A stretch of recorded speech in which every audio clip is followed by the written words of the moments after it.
Si las paredes de tu casa tienen salitre y están así, descascaradas como esta, hoy les voy a enseñar a cómo arreglar esto de una forma fácil y duradera. Pues resulta que hace un tiempo un albañil que contrataron arregló supuestamente estas paredes y dijo que le quitó la humedad. Pero aquí pueden ver 3 meses después cómo están, con humedad nuevamente. Y es que el problema no se encontraba en la parte superficial, sino que esto es un problema de adentro. Así que vamos a tener que romper todo el cemento húmedo que ya hay aquí hasta llegar al ladrillo. Igual vamos a hacer con esta pared, también está descascarada. Y la herramienta fundamental que vamos a utilizar para esto va a ser el rotomartillo. Así que vamos a ver cómo trabaja esto. Miren, es muy fácil. Ya esta pared ya la tengo toda descorchada, miren ahí los escombros, porque también tiene mucha humedad.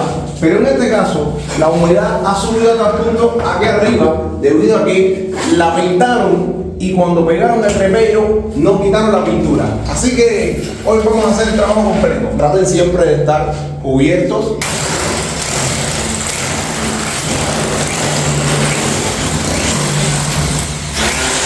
Traten de tener siempre unas buenas botas, por si acaso les cae una piedra en el zapato. Vamos a ver si lo hace bien la mulatona.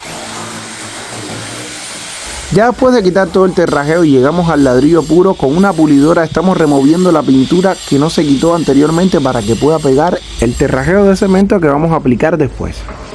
Y ahora vamos a pasar al paso más importante, y es que vamos a aplicar el Chematop. Y este es el punto más importante a la hora de remover y eliminar toda la humedad que tengamos en nuestras casas y paredes. Y es que este producto químico penetra dentro del ladrillo, dejándolo respirar. Y además de eso, sella todos los capilares del muro. Este evita que el agua siga subiendo con humedad y permite que el muro respire. En serio, mi gente, si están sufriendo con humedad y salitre en sus casas, este es el producto químico que necesitan. Incluso algunos maestros de construcción utilizan este químico para construir casas, pero esto solamente en zonas muy salitrosas. Y bueno, señoras y señores, después de un mes que he esperado para mostrarles el resultado real de cómo ha quedado esta habitación, les voy a explicar las características principales que tuvimos en cuenta para un terminado excelente contra el salitre. Recuerdan que esta pared aquí abajo estaba toda salitrosa y aquí abajo también. Bueno, específicamente para este tipo de paredes que tenían salitre, estuvimos utilizando un cemento que es llamado el cemento andino antisalitre, que viene en una bolsa negra. Este cemento es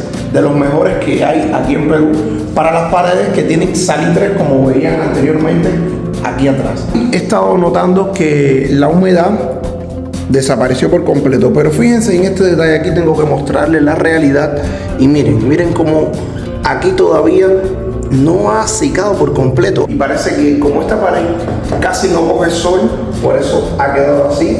Yo espero que en cuestión de 2 semanas ya termine de secar por completo. Otra de las cosas importantes que estuvimos teniendo en cuenta es que usamos una pintura de aceite, es decir, pintura de las que se usan para pintar fierro, para esta pared en específico que tenía bastante humedad, sobre todas las cosas en la parte de abajo. Y este tipo de pintura asegura que no se descascare hacia afuera como cuando usamos pintura de agua. Por ejemplo, aquí hay pintura de agua y como no tenía tanta problema ni nada así de salitre, lo hicimos así con este tipo de pintura.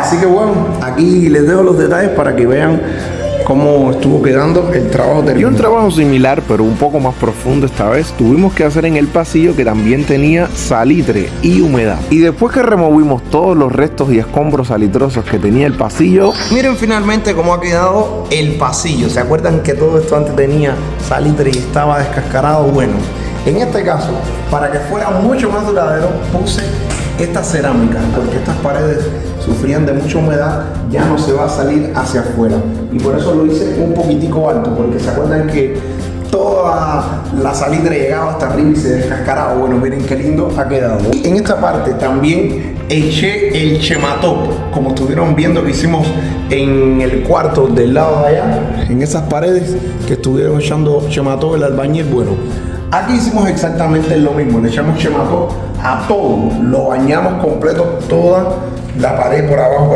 todo eso ahí estuvo, echamos Chematop a todo. Y después de echar el Chematop, ¿con qué pusimos la cerámica? Con este Chemayolic, que es uno de los mejores pegamentos, cementos para poner lo que son las cerámicas en lugares donde hay humedad y salitre. Así que ya saben, señores, se compran el paquete completo de los Chema para cuando tengan humedad en las paredes de su casa y así lo van a poder arreglar. Recuerden, el Chema Top es para hacer una base antes de usar el cemento para que la salitre no se salga. Y en este caso que pusimos cerámica, van a usar el Chemayoli, que es el pegamento especial para eliminar la salitre y que no salga incluso debajo de la cerámica. Cualquier detalle o duda lo dejan ahí en los comentarios que con gusto les vamos a responder. Así que ya sabes, si estás pasando por una situación similar a la que tenía esta habitación con una pared salitrosa o con humedad, espero que este video te sea de utilidad y recuerda siempre que esto es arreglo de todo gracias a papá. Que Dios los bendiga.